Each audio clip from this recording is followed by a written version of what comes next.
Bismillahirrahmanirrahim. Assalamualaikum warahmatullahi wabarakatuh. Selamat pagi semuanya, salam sejahtera untuk kita semua.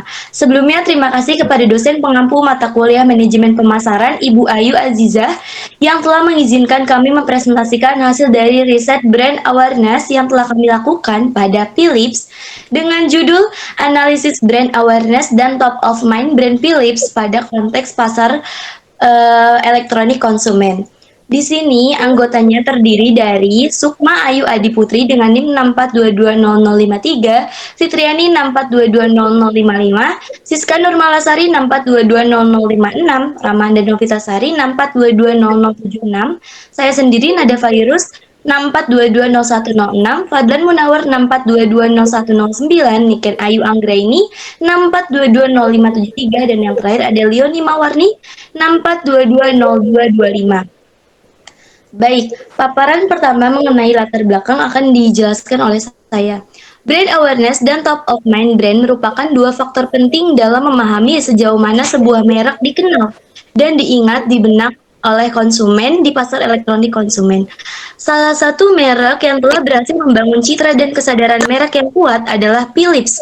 Studi kasus yang telah dilakukan pada Philips dalam konteks pasar elektronik konsumen dapat memberikan wawasan yang berharga tentang seberapa dikenal merek Philips dan seberapa sering merek ini menjadi top of mind brand di kalangan konsumen.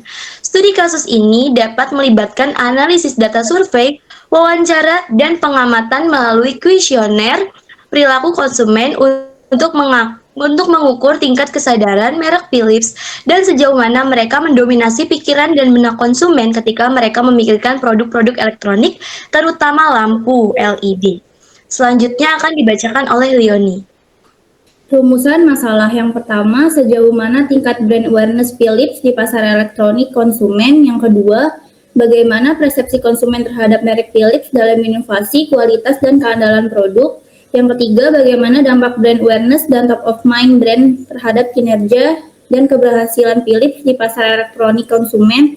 Yang terakhir, bagaimana strategi yang dapat digunakan oleh Philips dalam membangun citra merek yang kuat. Baik, adapun tujuan dari penelitian kami yaitu pertama untuk mengukur tingkat brand awareness Philips di pasar elektronik konsumen, kemudian untuk memahami bagaimana persepsi konsumen terhadap merek Philips dalam hal inovasi, kualitas, dan keandalan produk, serta untuk menganalisis dampak brand awareness dan top of mind brand terhadap kinerja dan keberhasilan Philips di pasar elektronik konsumen.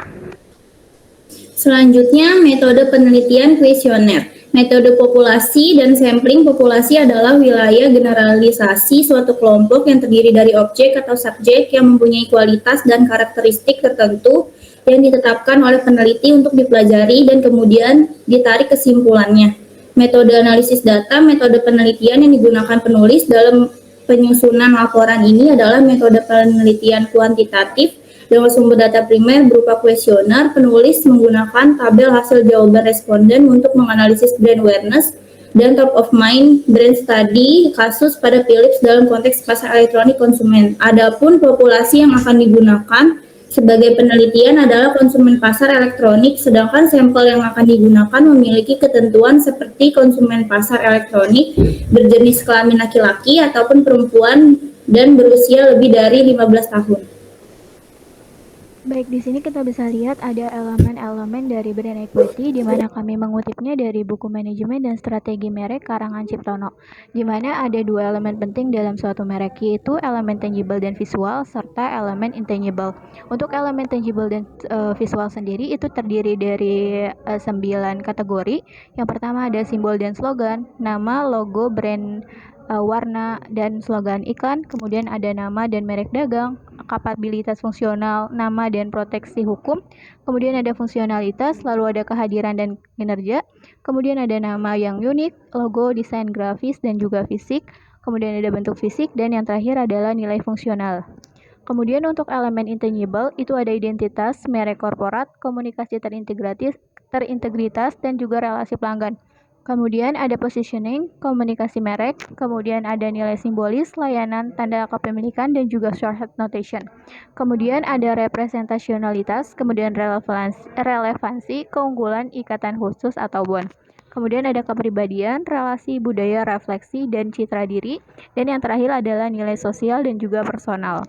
Selanjutnya ada brand awareness. Pengertian brand merek adalah tanda yang dapat direpresentasikan secara grafis dalam bentuk gambar, logo, nama, kata, huruf, angka, skema, warna, 2 atau 3 dimensi, suara, hologram, 2 atau lebih unsur tersebut dimaksud untuk membedakan barang dan jasa yang dihasilkan oleh perorangan atau badan hukum sehubungan dengan perdagangan barang atau jasa. Selanjutnya ada pengertian brand awareness. Brand awareness adalah keberadaan suatu brand dipikirkan konsumen. Pentingnya brand awareness terdapat brand equity merupakan level awareness dari konsumen terhadap brand tersebut. Semakin tinggi level awareness dari suatu brand, maka semakin tinggi juga resepsi dari brand.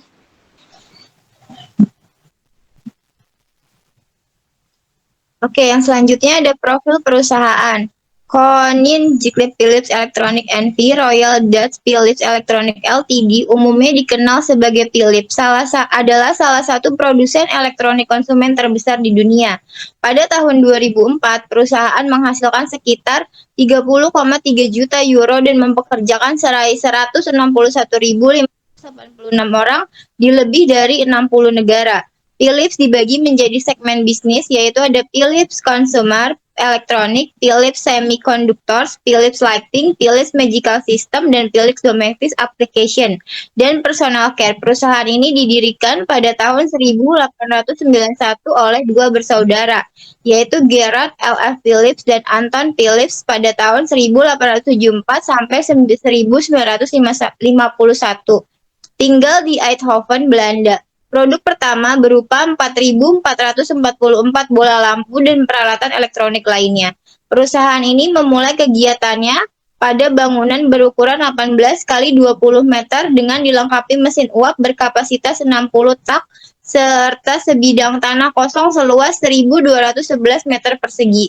Perusahaan ini berkembang dengan modal usaha pertama sebesar 75.000 gulden dan jumlah karyawan sebanyak 10 orang, dan pabrik pertamanya menjadi museum.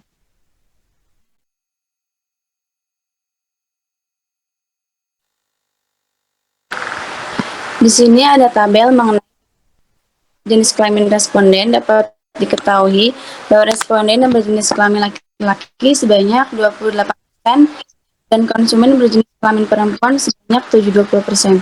Maka dapat disimpulkan bahwa masyarakat sudah cukup familiar dengan merek lampu LED yang ada di Indonesia, terutama lampu LED dengan merek Philips.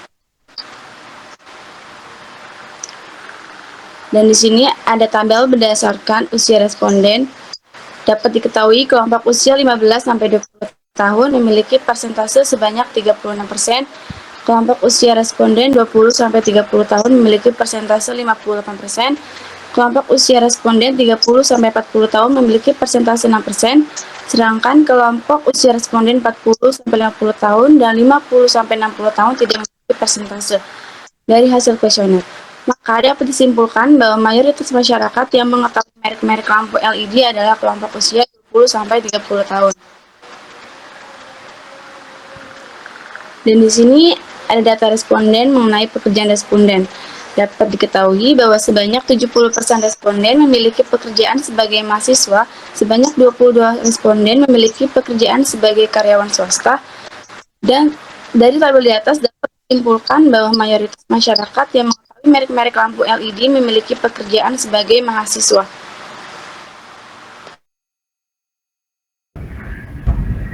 Selanjutnya ada analisis top of mind. Berdasarkan hasil keseluruhan dari analisis top of mind yang penulis lakukan menyebutkan bahwa produk lampu LED dengan merek Philips merupakan merek yang pertama kali diingat responden. Hasil dari penelitian menunjukkan 33 responden atau 82% mengingat lampu LED dengan merek Philips. 3 responden atau 6% mengingat lampu LED Hanok. Dan 1 responden atau 2% mengingat lampu LED merek AC Hardware, Akaprofi, Neon, Pro7, Panasonic, dan LG. Yang kedua, ada analisis brand recognition. Berdasarkan dari data hasil keseluruhan, bahwa terdapat 48 responden atau 96% dapat mengenali dan menyebutkan nama merek dengan mengingatnya melalui ciri-ciri dan logonya. Sedangkan 2% responden atau 4% tidak mengenali merek produk sama sekali. Baik, selanjutnya adalah kesimpulan. Berdasarkan hasil penelitian kami, kesadaran konsumen terhadap lampu LED Philips itu mencapai 82% sebagai merek yang paling diingat atau top of mind di pasar elektronik. Kemudian dalam analisis brand recall itu menempati posisi keempat dengan persentase 10,73%. Meskipun berada di posisi keempat, ketertarikan konsumen terhadap merek Philips itu cukup kuat. Hal ini menunjukkan bahwa Philips memiliki pangsa yang besar dan tetap memiliki posisi yang signifikan dalam benak konsumen meskipun tidak berada di posisi pertama dalam brand recall.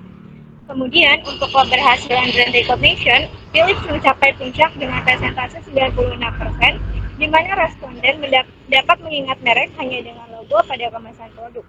Hal ini merupakan pencapaian yang luar biasa yang menandakan bahwa identitas merek Philips itu sangat kuat dan mudah dikenali oleh konsumen.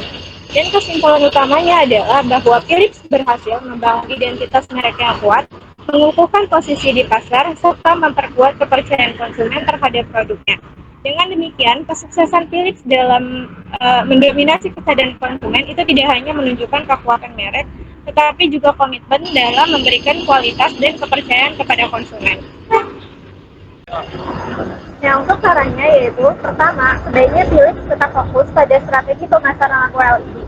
Karena dengan mempertahankan fokus ini dapat memperkuat posisi Philips sebagai pilihan utama konsumen. Yang kedua, untuk terus melakukan kampanye kreatif dan inovatif. Dengan terus melakukan hal ini, tentunya dapat meningkatkan brand recall dan juga memastikan kreativitas serta daya inovasi tetap menjadi pusat strategi. Kemudian yang ketiga, tetap menjaga kualitas produk. Hal ini dilakukan untuk membangun kepercayaan konsumen dan juga memastikan bahwa Philips tetap diidentifikasi dengan produk yang berkualitas tinggi. Yang keempat, fokus pada memberikan pengalaman positif kepada konsumen, baik melalui layanan konsumen yang efisien ataupun produk yang memenuhi harapan mereka. Dan yang saran yang terakhir itu adalah memanfaatkan media sosial dan platform digital untuk memperluas jangkauan serta membangun hubungan yang lebih dekat lagi kepada konsumen. Baik, sekian paparan mengenai hasil riset kami. Jika ada yang bertanya, silakan taruh pertanyaan di kolom komentar. Kami tutup presentasi pada pagi hari ini. Terima kasih Ibu Ayu Azizah dan teman-teman semua yang telah menyimak video ini. Semoga apa yang disampaikan dapat bermanfaat dan menambah wawasan. Kurang lebihnya mohon maaf. Wabillahi taufik wal hidayah. Wassalamualaikum warahmatullahi wabarakatuh.